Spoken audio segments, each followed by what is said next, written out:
Well, here it is, the follow-up to the big Major League Dreidel that was going on Saturday, and, talk is spinning. And I don't mean that as a pun, I mean that literally. Talk is spinning about what happened on Saturday. Let's bring him in here, the commissioner of Major League Dreidel, Eric Pavoni. Eric, how are you?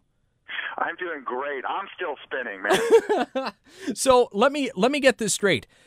It was Jews versus Joes, plus you had a female winner for the first time, I think, since 2007. Am I right? Yeah, like I said, coming into Major League Dreidel this year, the Jews were at 2 titles, and the non-Jews were at 2 titles. So the balance of power was going to shift one way or the other. And I am very proud to say that a non-Jew took the Major League Dreidel championship this year. Wow, that's amazing. That's incredible. And it's a female, too, which I guess I shouldn't be surprised with, but I guess I am a little bit. Do the numbers of male spinners and female spinners outweigh each other? You know what? I'd say it's pretty even as far as of the 124 field. It's pretty split between guys and girls. But the first ever Major League Dreidel champion was a female. Pamsky took it home back in 2007. And, Spincess Leia, ladies and gentlemen, your new Major League Dreidel world champion. The first time we had a female winner since 2007, so I'm psyched about that. Spincess Leia. I love it. Everybody seems, and I'm sure that there's a lot of patting on the back for the winners and everything like that. But what I love about this is everybody goes into this knowing what it is, that it's more fun than anything, right? Well, you know what? The beautiful thing about Major League Dreidel is that it's competitive and fun. So the spinners come, and they take this really seriously. There's a lot of passion for the game, and that's very clear all evening long. But at the same time, it's still a dreidel tournament. It's still about celebrating Hanukkah, celebrating the holidays, and, putting a nice big fat exclamation point on the year together. So it's great, you get that competitive spirit going, you got the holiday cheer going, and it's the best of both worlds. We are with the commissioner of Major League Dreidel, Eric Pavoni, and Spincess Leia, your new champion of Major League Dreidel, a non-Jew winning that now has the Joes up 3-2 over the Jews. Is that the right way to say it? Yeah, that's correct. I mean, it's there's really no competition between Jews and non-Jews. I just think it's incredible that Major League Dreidel has become sort of this open invitation, open spin invitation for any spinner out there, regardless of faith. It's great. It introduces people to Hanukkah who don't know much about it, and it puts a new spin on Hanukkah for those that have been celebrating for many years. So, we're just keeping track now for fun.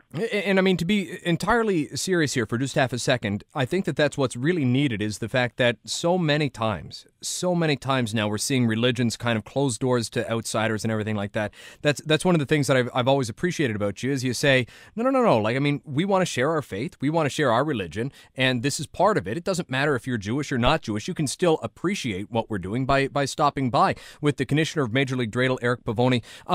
Now, Spincess Leia, was it Spincess Leia that set their new record? No. It wasn't. You're right. There was a very, very important moment in sports history that occurred on Saturday evening. It was Gelta Force who set the new Major League Dreidel record for longest spin. Pamsky spun 17.88 seconds back in 2007 in sanctioned tournament play, and I am so pumped to say that we have a new world record for longest spin in a sanctioned MLD tournament. 18.03 seconds by Gelta Force. Unbelievable. Gelta Force, not just breaking the record. That thing just kept spinning and spinning. You guys had a nap, woke up, and watched it drop still. That's right. Yeah. Paint us a picture. Paint us a picture for us that can't make it down to the Knitting Factory in New York. What is going on there? Obviously you only have 2 people spinning at a time. What goes on behind the scenes? Well, actually, the way it works is we set up 10 spinagogues in the venue, all right? And we actually have the qualifier happening all at once. It's 120 spinners broken up into 2 groups of 60, all right? And out of that 120 spinners, half of them actually make it into the round of 64. So the qualifier is always pretty crazy, pretty wild. You got 120 people going nuts, and basically spinning to get into the tournament. Once we actually sort of pare down the field to 64. We take the spinagogues from 10 all the way down to 4 spinagogues, all right? And it's set up like the bracket is set up. The Gimel bracket, the Nun bracket, the Hay bracket, and the Shin bracket. And based on qualifying times, the 64 spinner tournament is seeded accordingly. So the qualifier actually is quite important. It's vital to the bracket. You got players spinning, and the better they do in the qualifier, the higher their seed will be. Gotcha. Okay. And then when we get to the 64 spinners, you got the Gimel bracket and the Nun bracket, the Hay bracket, and the Shin bracket, and they're all doing their own thing because the spinners are trying to actually win their bracket, make it to the semifinals, which we then take down to 1 spinagogue right in the heart of the venue, and you get hundreds of people crowded around that 1 spinagogue. It sort of turns into a boxing match at that point. It just strikes me as the weirdest but also most beautiful thing in the world, everybody getting so excited about this. And then, is there music playing for distraction, or is there drinks being had, or what happens for people that maybe tune out? Major League Dreidel sort of, it's part sporting event, it's part rock show, and like you said, it's part weird.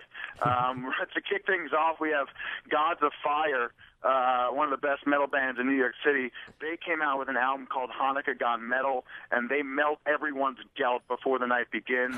Category 6, the 3rd best air band in the world, also comes on stage, and they get everyone pretty riled up.